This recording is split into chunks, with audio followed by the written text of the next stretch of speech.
Okay, hi everyone. My name is Michał, and today I'm gonna talk about shipping your games to iOS without a Mac. So, let's start with a short introduction. I've graduated from University of Wrocław with a Bachelor of Engineering degree, and I've been doing some embedded simulation professionally at Antmicro. But right now, I'm the founder at Chakron.one, which is a small creative software studio that I'm bootstrapping right now. So, at Chakron, I'm right now creating a small app, pixel art app for iOS, which is fully developed on Linux. So I've gained some experience about this whole Linux to App Store pipeline. Well, it's not only for Linux, it can be also used on Mac and Windows, so don't be scared, please. And the second thing that I am working on currently is ship Godot, which is very closely related to the topic of this presentation. So, more on that later. So, if you came here, you probably want to ship your game to iOS. Yeah, and here are some obstacles along the way. First of all, you'll need an Apple developer account, which unfortunately is needed and you can't skip this step, and it's Apple charges $100 a year for that. Another obstacle is you need to understand Apple's jargon, which can be quite overwhelming. And the last obstacle is you need to own a Mac, or do you? So yeah, as I said, Apple developer account, and there's Apple's jargon, and I'll decode it for you. So we have some concepts that I think are quite necessary to understand before we move on. So first of all, we have bundle identifiers. And bundle identifiers are basically uniquely identifying your app in the Apple ecosystem. So Apple uses the reverse domain string, domain name search string. So if I own, for example, chakron.one, then all my games are called like one.chakron.game in the Apple ecosystem. And it's made this way so if you change your app name, for example, X was once Twitter, they changed their name, but the bundle ID stays the same. So all of these devices that had Twitter before, they know that like the data on their like phone is connected to X now. So another thing is capabilities, which are special iOS features that you need to like declare that you're gonna use, so Apple can allow it for your app. So you have push notifications, you have like Apple Pay, like iCloud stuff. You need to like explicitly declare that you use them. So I have a little mental model for that. So bundle ID would be like who the app is. The capabilities is like what the app is allowed to do, and we're gonna go further a bit.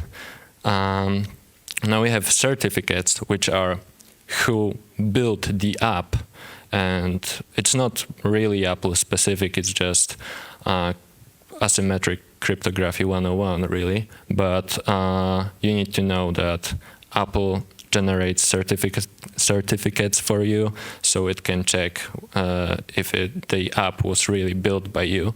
So then we have provisioning profiles, which are Apple-signed files that bundle all those concepts together.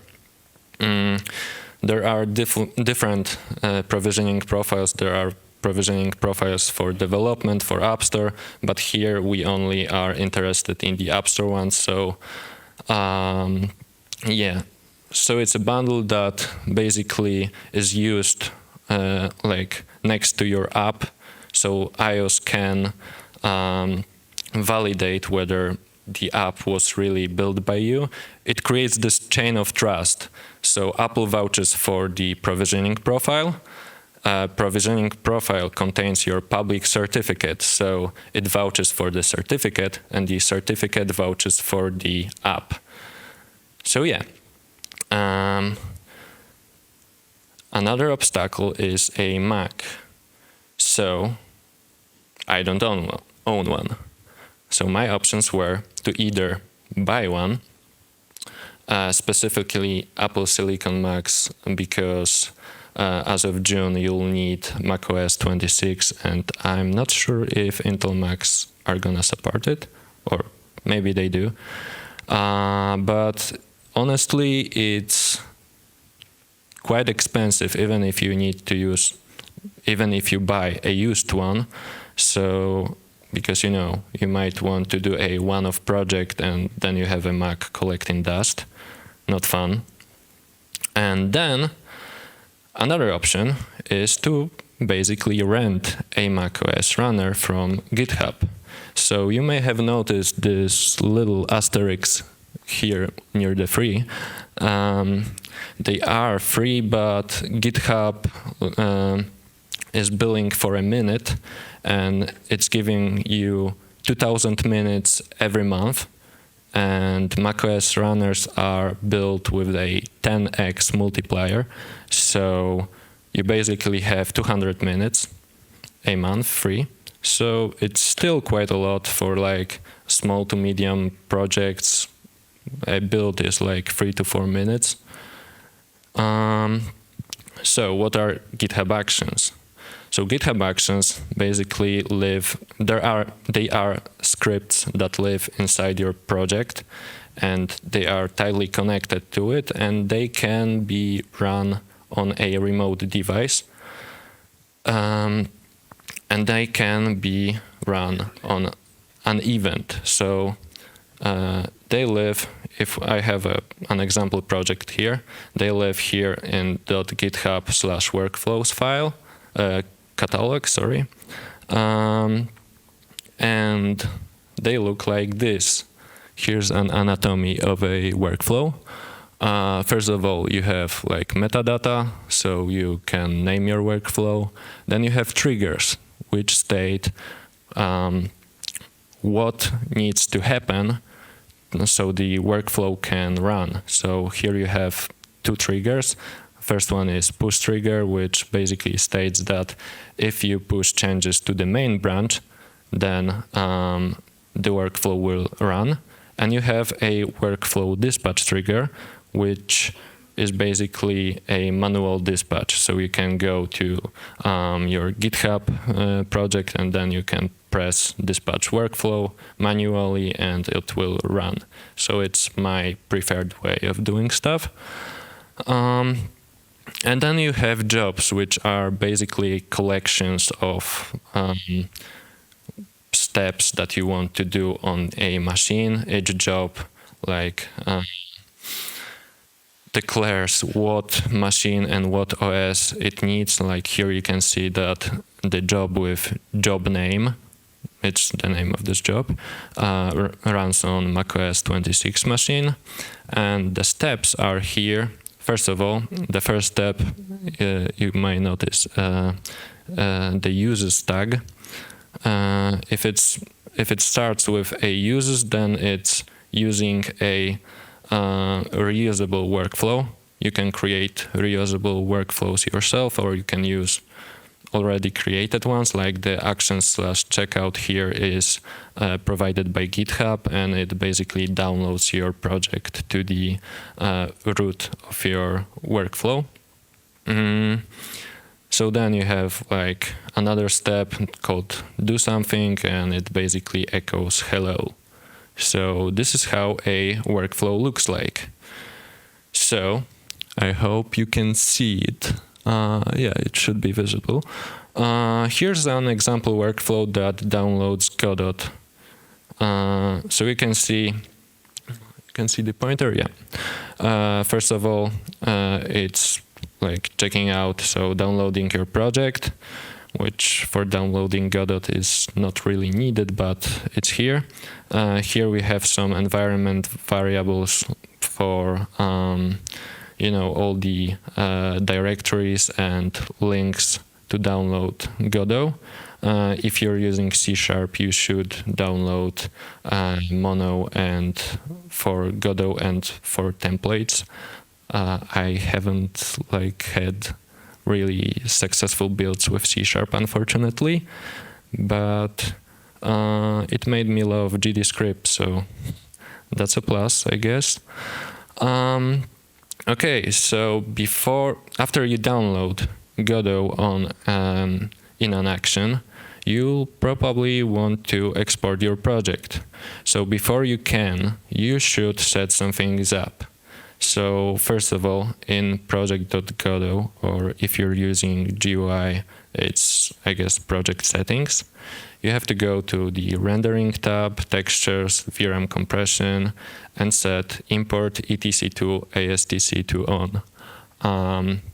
Godot will scream at you if you don't do that, so it's really hard to miss. Another thing, apparently GL compatibility rendering method is not really working well on iOS, so I recommend you go with mobile or forward plus. And then you have to set your version number, because version numbers uniquely identify each build in TestFlight and App Store. So always remember to update the version number before building. Yeah. So another thing is export presets. So if you want to export, you go to export tab, you go to create iOS export preset, and you have to fill in some fields there. So first of all, you have App Store Team ID, which you can find. I'll tell you later where. You have your bundle ID, and you have a provisioning profile specifier. We should name it Match App Store, and in those square brackets you should put your bundle identifier. What is Match, you may ask? We'll talk about that later. And you should set export project only to on, because you want Godot to only export it as an Xcode project. You don't want Godot to build and sign it as an IPA, because we have different tools for that. What different tools, you may ask? Well, introducing Fastlane. Fastlane is a tool to simplify all the development process for iOS and Android. Haven't tried the Android part, but I can tell you that the iOS part is pretty solid. So it makes the building, signing, managing, provisioning profiles and certificates and deploying to TestFlight and App Store pretty easy. Fastlane is a Ruby program, so you need to download it using Bundler, which is Ruby package manager. Then you can run Fastlane with Bundler exec Fastlane, and Fastlane needs a fast file to run. So here's an anatomy of one. There's a concept called lanes, and a lane is basically a collection of actions. Those actions are not the same actions that I were talking about later. It's just a collision of names. Those are Fastlane actions. And what actions can we use here? So first of all, we have App Store Connect API key. It's recommended to use it in the beginning because it authorizes your whole lane to the App Store Connect, and you may have noticed some magic values here, like Apple API Key ID, Apple API Issuer ID, etc. And if you don't know what those are, you can find those on this QR code here. It's GodotCon's documentation on setting up your reusable credentials. So you can find all of those here. Specifically, Apple API key stuff is here. So cool stuff. Then we have Match. So Match is really like handful. It can do a lot of stuff. First of all, it handles your provisioning profiles and certificates. It needs a private GitHub repository because it like downloads them there. So it's working as a database for Match.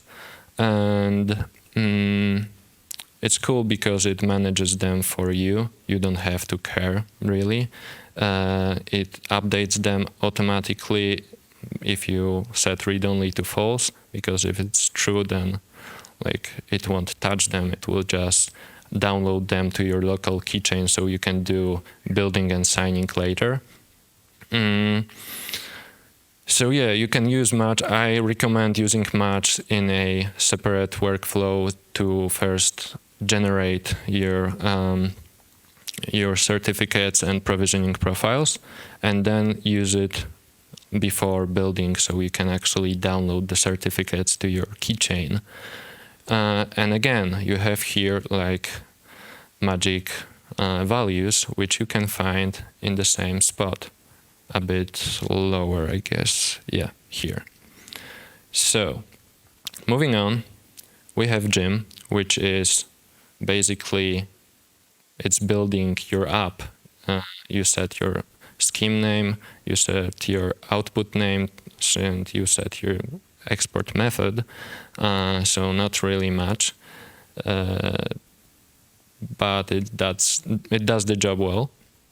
And then you have Pilot, which basically delivers your built app to the TestFlight platform. So if you don't know what TestFlight is, it's basically a beta testing platform for Apple devices, sorry. And it's pretty convenient. When you have your app on TestFlight and you're like happy with your build, you can then pretty easily move this build from TestFlight to App Store. So I guess that's it. What didn't work? Because not everything works, really. I had problems with C# builds. My C# builds got stuck at the splash screen. Don't know why. Because I moved to using GDScript after a while.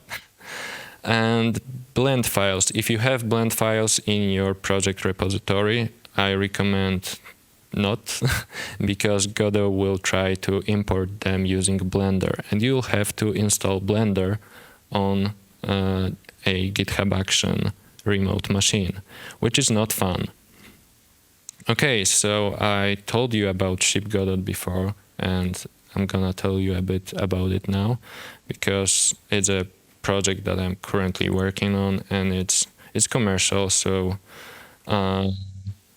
it basically does everything I told you right now for you, but I honestly recommend you do it the DIY way, and if you do, the documentation on Godot will help you immensely, because most of the stuff you have to do to set up Godot, you'll also have to set up if you do it yourself.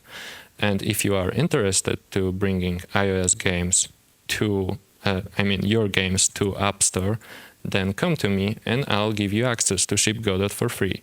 So, I think we have a little time for the demo. I've prepared a demo, yeah. So, I have here an iPad mini device on which I have the multi-touch cubes example. As you can see, the background is like neon green right now. I hope you can see. Let's change that. So, I'm showing you a div. First of all, you have to change your version number. Don't forget about that. It's gonna hurt. Then I've changed the color, so it was green, as you could see, and now it's gonna be red. So I can add it. Can I put?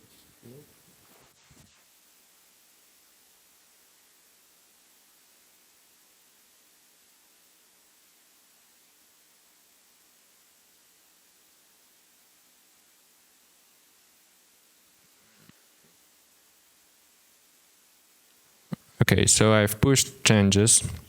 I have a slightly more complicated setup here because I'm using like a submodule, so I'll also have to add that. Submodules are not like beginner friendly, I guess, and a lot of people don't like using them, but I quite like them because they separate stuff quite good. So let's go with a commit R. Yeah. And let's push the changes. So everything is on our GitHub. So we can see it if I refresh the example. You can see my R commit. We can go to Actions, and we can go to Distribute to Test Flight Action.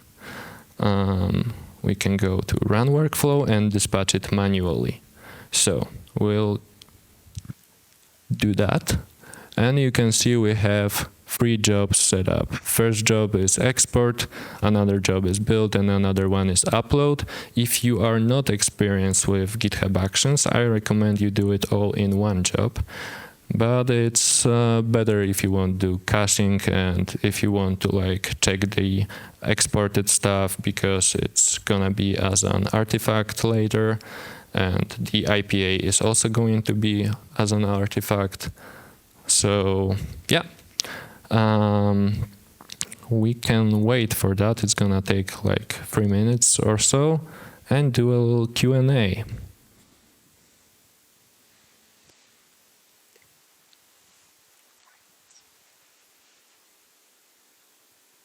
Hey, so you mentioned that GitHub has for private repositories a minute limit of the runners, right?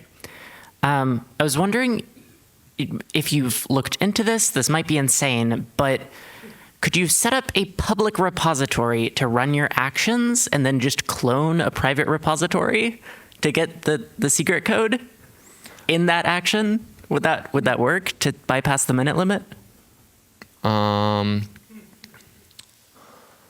Well, you can set it all up in a public repository, and like you won't leak anything really, because you can use GitHub secrets, and like I don't know if this bypasses the limits, because I'm not sure if macOS runners are free on public. They're free on public. Okay, I use them, yeah. So, well, you can do it free. Okay, yeah. So nobody from Microsoft watch this talk.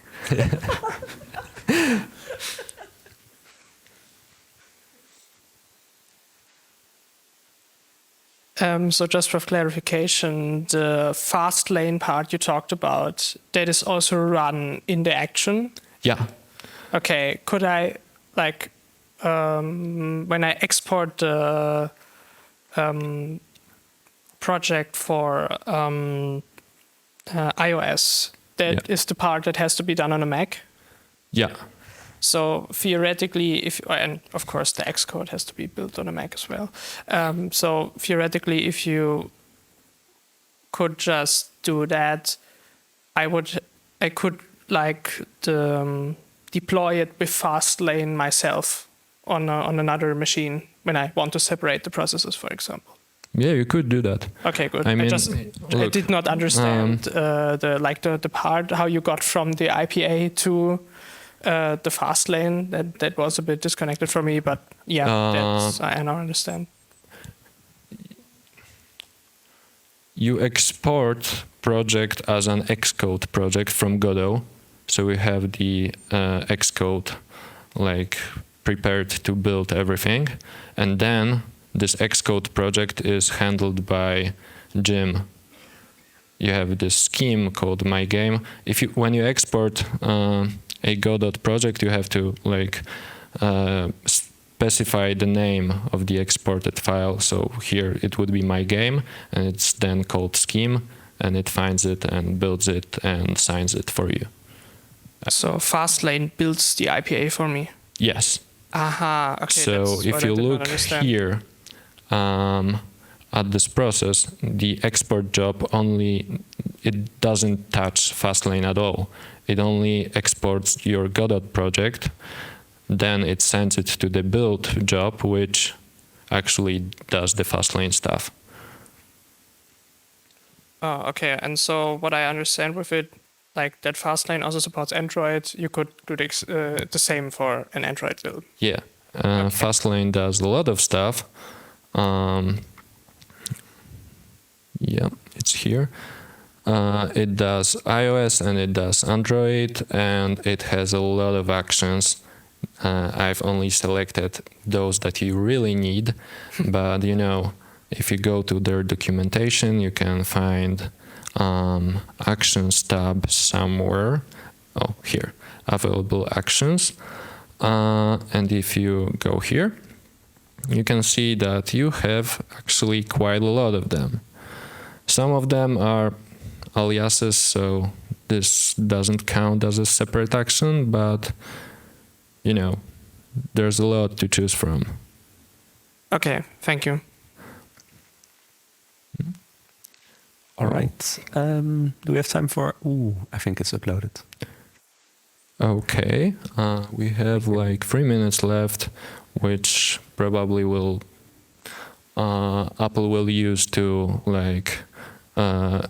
get this up to my iPad. As you can see, we have 2 artifacts here. Those artifacts are like what those jobs actually outputs of those jobs. So first artifact is unexported file from this export job. It's the Xcode project. Then the second artifact is build IPA, and you can download them and you can check if everything's correct. So that's, I think, quite cool too. Yeah, I'll check if TestFlight is already updated.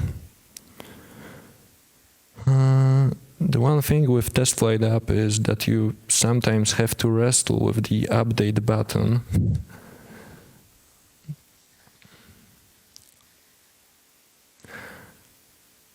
Yeah, let's give it some time. Any more questions?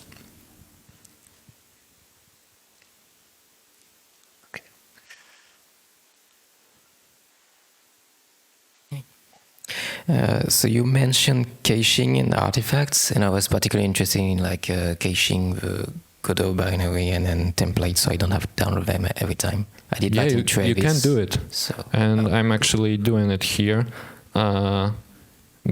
GitHub has a lot of caching abilities. You can go and see caches here.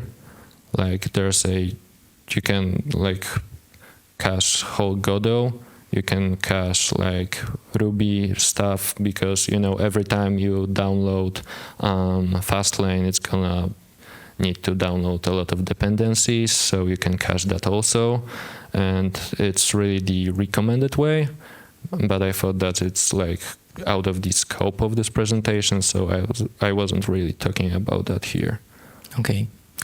And I also have a question about the render mode.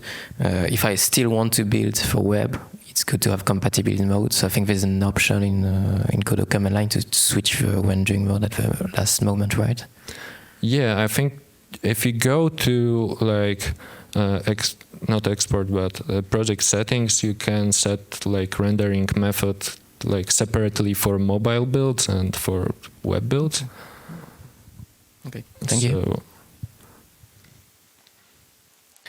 Do we have more time for a question, or do you want to showcase the update? TestFlight. Oh, okay, we got the update. I have to download it. So we'll have to wait for a second here. It's installing. Yeah, download.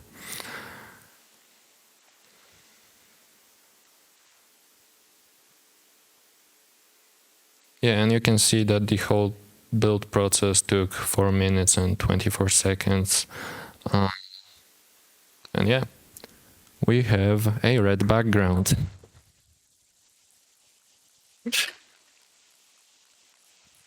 Thank you.